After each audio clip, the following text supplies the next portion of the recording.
A Jovem Pan vai agora até Davos conversar com o prefeito de São Paulo, João Dória. Prefeito, aqui, bom dia, muito obrigado mais uma vez pela atenção e gentileza. Como vai? Bom dia, Tiago. Bom dia, Felipe. Bom dia, Vila. Um prazer falar com vocês e os ouvintes da Jovem Pan também. Prefeito, o senhor está em Davos e vai reforçar as opções de investimento em São Paulo. O que esse evento pode ajudar a cidade? Pode ajudar e muito. A agradável surpresa aqui em Davos é o interesse de investidores internacionais no Brasil de uma forma crescente, muito superior, aliás, infinitamente superior ao interesse do ano passado no mesmo encontro. E uma curiosidade, Vila, Felipe e Tiago, o downgrade dado recentemente, ou anunciado recentemente pela Standard & Poor's, em nada influiu na decisão de investidores que estão aqui em Davos. Conversei pelo menos com 6, aliás, interrompi aqui uma reunião com um investidor da Índia, que está aqui na sala comigo neste momento, para falar com vocês da Jovem Pan, e todos eles mantendo os seus interesses e decisões de investimentos no Brasil, independentemente da redução na informação dada pela Standard & Poor's do investment grade do Brasil. E eu posso afirmar aqui, Tiago, o Brasil voltou ao jogo. Essa é a boa notícia nesses 2 dias aqui de Davos, o interesse de bancos, fundos de investimentos, investidores diretos dos mercados asiáticos, mercado chinês, europeu e americano. O Brasil voltou ao jogo. Prefeito, bom dia. Marco Antônio Vila, prefeito. A questão das enchentes, vamos pegar uma questão concreta que afeta a vida das pessoas. O que está sendo feito, assim, de forma sucinta pela prefeitura? Evidentemente que eu sei que um piscinão é um investimento alto, demora um pouco para ser construído, mas o que está sendo feito? Que a situação se repete. Todo mês de janeiro são aquelas situações terríveis, são pessoas que nunca vão conseguir sair de onde moram porque não conseguem vender seus imóveis, passam situações terríveis, perdem seus bens. O que a prefeitura está fazendo? Vila, estava acompanhando um pouquinho o final da sua intervenção. São investimentos da Prefeitura, do Governo do Estado e do Governo Federal.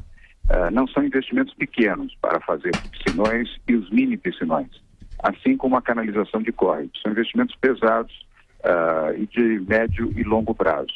A Prefeitura já começou, junto com o Governo do Estado, temos o compromisso do Ministério das Cidades para este ano, 2018, entrar e participar também, contribuindo com fundos para a canalização de córregos e a implementação com mais velocidade dos piscinões e dos polders. Nós estamos chamando de mini piscinões. Investimentos que são bilhões.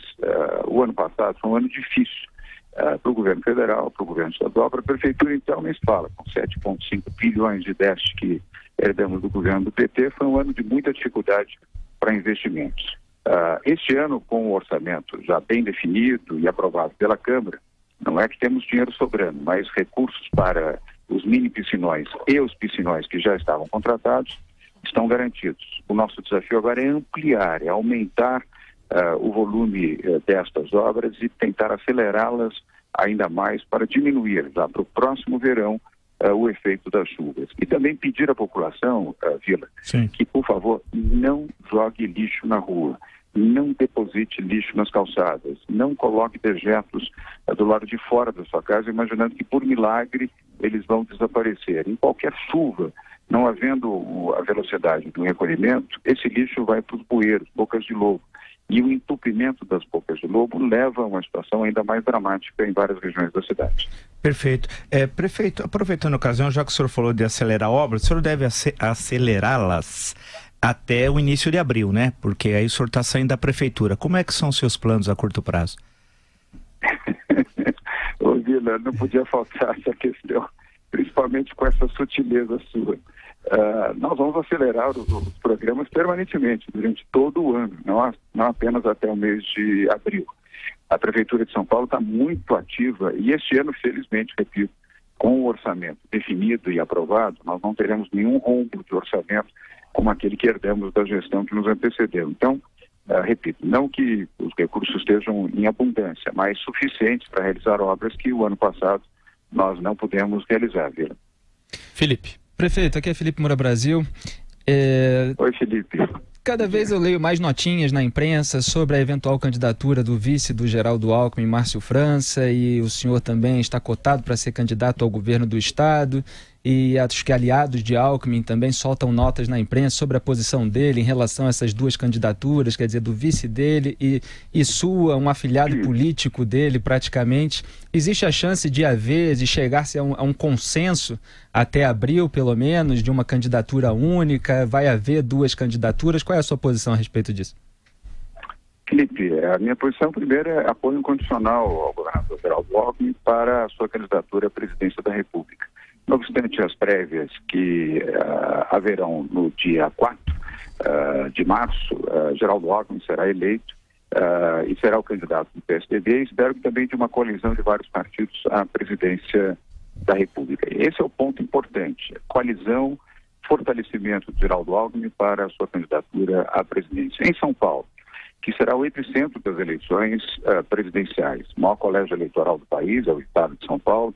A diferença é que uma candidatura de centro poderá impor aqui pelo voto será decisiva para levar Geraldo Alckmin ao segundo turno das eleições presidenciais e, a meu ver, decisiva também para elegê-lo presidente da República. Então, há um sentimento no PSDB que esta é a prioridade.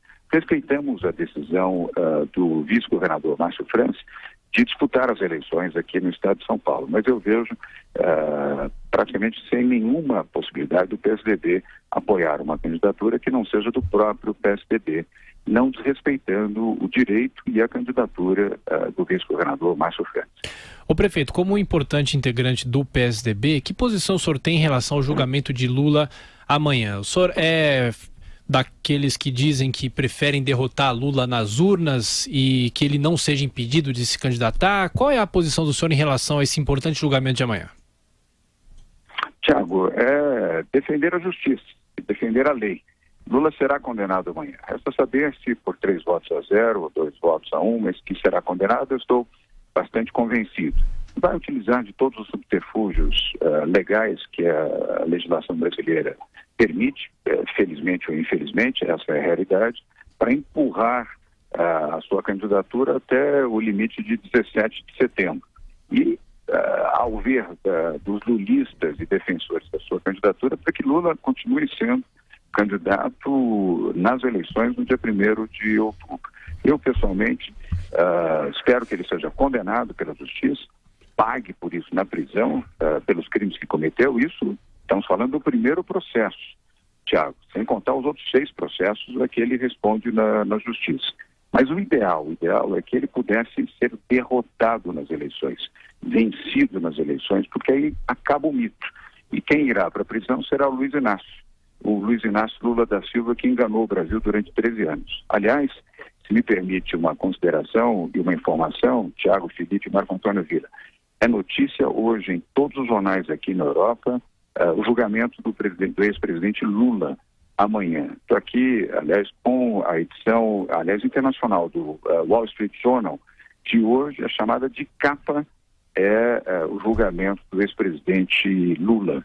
Em todos os demais jornais, Financial Times, os jornais ingleses, franceses, europeus de forma geral, é matéria de capa, para se ver a importância e o acompanhamento que a mídia internacional e a opinião pública tem sobre esse julgamento que ocorrerá amanhã em Porto Alegre. Prefeito, a questão da mobilidade é chave na cidade de São Paulo. Há uma polêmica recente, a questão dos aplicativos e a regulamentação em relação aos motoristas, aplicativos de transportes e tal. Nós somos muito ouvidos por os que utilizam e por aqueles, pelos taxistas e tal. Isso levou, inclusive, segundo os jornais, a um rompimento de um vereador, Fernando Holliday, ligado ao Movimento Brasil Livre, em relação à sua gestão. Como é que é isso? Inclusive o vereador disse que vai atazanar, a expressão é outra, mas o governo do senhor a partir de agora. Como é que fica essa questão? O que é que aconteceu? Vila, por partes. Primeiro, eu tenho muita consideração pelo vereador Fernando Holliday, um bom vereador pelo DEM, cumprindo o seu primeiro mandato, jovem vereador, bom, correto. Temos opiniões divergentes em alguns pontos, como este, por acaso. Mas isso não impede que eu mantenha uma relação respeitosa com ele e entenda também os seus rompantes. A juventude tem os seus rompantes e nós que já estamos começando a ter cabelos brancos, Vila, aprendemos a compreender um pouco esses rompantes e perdoá-los. Temos inclusive um encontro na sexta-feira com o Fernando Holliday, os líderes do Movimento Brasil Livre, sempre com diálogo aberto e franco.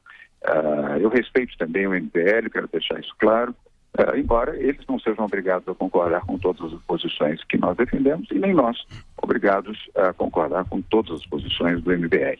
Este tema dos aplicativos é um caso específico, Vila.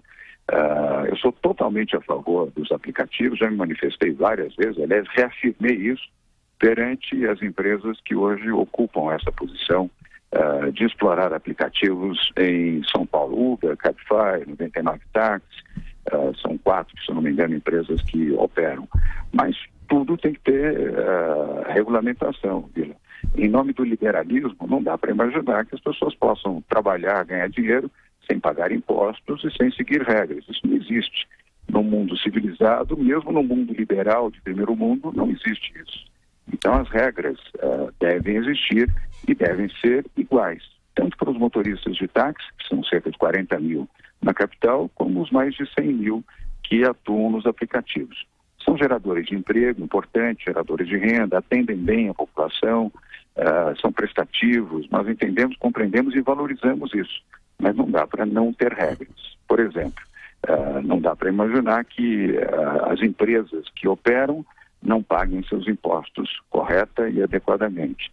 Não dá para imaginar que os motoristas e os automóveis de aplicativos não tenham nenhum tipo de fiscalização e nenhum tipo de controle. Ora, se os táxis têm, por que os aplicativos não deveriam ter? Nós estamos aí facilitando e usando o declaratório, que é a forma moderna de eliminar a burocracia. Mas tem que fazer a declaração e a fiscalização tem que ser exercida pela Prefeitura de São Paulo. É isso que o cidadão espera de quem presta serviços na capital. E o outro tema, nós flexibilizamos a idade da frota.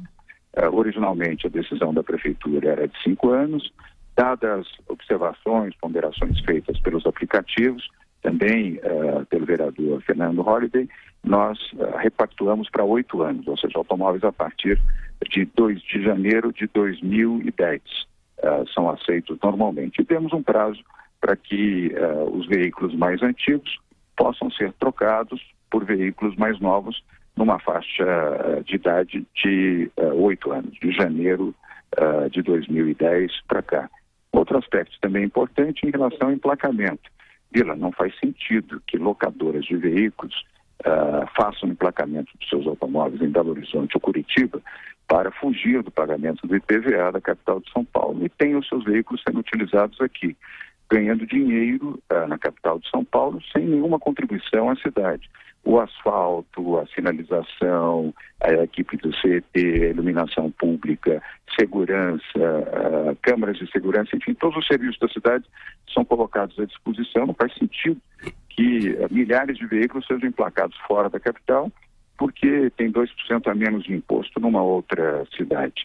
Não há problema, e aí eu finalizo, Vila, para que automóveis de outras cidades frequentem a cidade de São Paulo, nenhum problema. Agora, trabalhar e fazer disso um instrumento gerador de dinheiro é outra história. Então, para os aplicativos, devem utilizar veículos emplacados na capital. Estão trabalhando aqui, são microempresas na capital. É mais do que justo e razoável que aqui estejam registrados e aqui paguem seus impostos. Prefeito de São Paulo, João Dória, atendendo a Jovem Pan, direto de Davos, na Suíça. Bom trabalho, prefeito. Obrigado. Muito obrigado, Tiago, Felipe, Marco Antônio Vila, os ouvintes da Jovem Pan. Bom dia a todos.